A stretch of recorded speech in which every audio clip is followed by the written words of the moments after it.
Hey, it's me. In this video, I want to share with you the top anti-inflammatory cures, okay? So the key is isolating what's causing the inflammation. So let's just cover all the possibilities. Number one, food allergies. Why? Because food allergies can create inflammation. So the key is getting a log and finding out what you eat and then how you feel right after. For example, some people eat citrus and an hour later they're in severe pain, okay? Or they might eat, I don't know, nightshades and they get pain.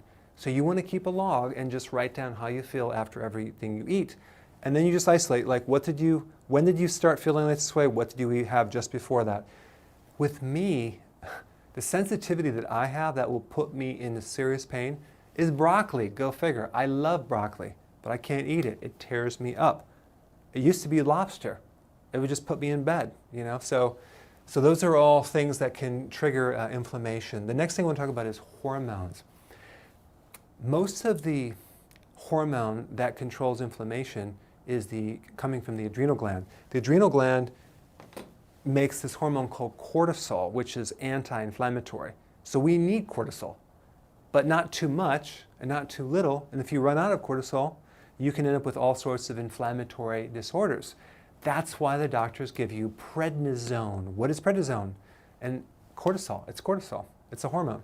Or they might give you cortisol cream or cortisone shots. Those are all anti-inflammatory.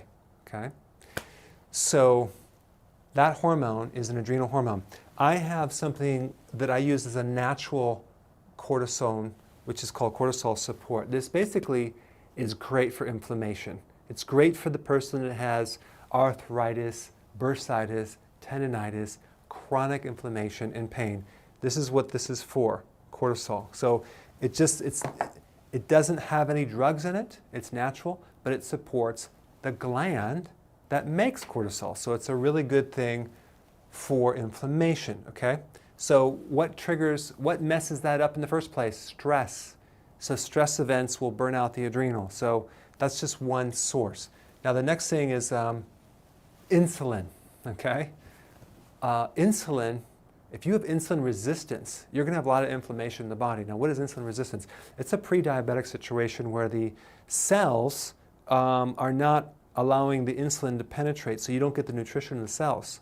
But one of the side effects from either too much insulin or insulin resistance, which is kind of too much insulin in certain parts of the body, is a lot of inflammation. So how do you fix that? Well, you stop eating sugar. You stop eating refined carbs, okay? Breads, pasta, cereal, crackers. And some people say, well, that's really healthy for you. Well, no, it's not very healthy for you. It creates inflammation. So just cut that out and you just might feel a lot better. So there's a lot of videos I have about insulin resistance that you can watch, and you can reduce inflammation greatly in your body. So that's important.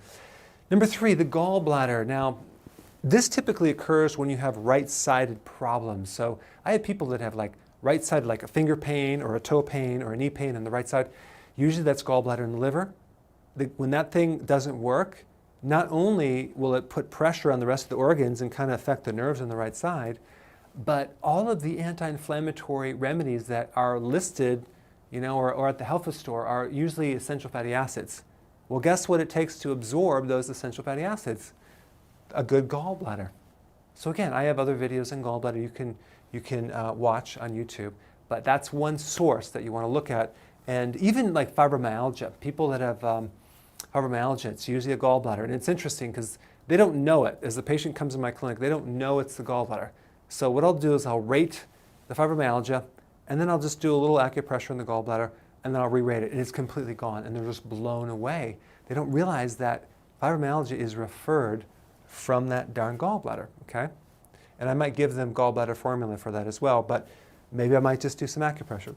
So number four, old injuries. So if you have old injuries like I do, like in the back or the joint or the wrist or the elbow or the shoulder, you had maybe an old injury or a surgery that's now stiff, here's what you do. You can take the gallbladder formula, but there's something else you can do that will also help. You want to actually massage the opposite joint. Okay, just try it. Don't even believe me, just try it. If you sprained your right ankle and it's inflamed, work on the opposite ankle. Same thing with the knee, same thing with the hip, same thing with the wrist. Work on this one, just massage it. Wherever it hurts on one side, you work on the opposite side, and especially to your shoulder, okay? But the key is you have to massage the exact mirror image side. Just try it. It'll work, okay? That's a little secret just between you and me, and it works like magic, okay? The last thing has to do with soft tissue calcium in the body. Many people are even taking calcium and they're feeling worse, which is bad, but they have soft tissue calcium that builds up in the joints. It's arthritis, bursitis, tendonitis. They tend to get stones and spurs and kidney stones and heel spurs and tartar in the teeth and gallstones and kidney stones. So what you need to do is you need to take 2 remedies for that. Vitamin K2, okay, which is maybe a new thing for you. You've probably never heard of it, but it's vitamin K2. And then take vitamin D3, and you want to take those together.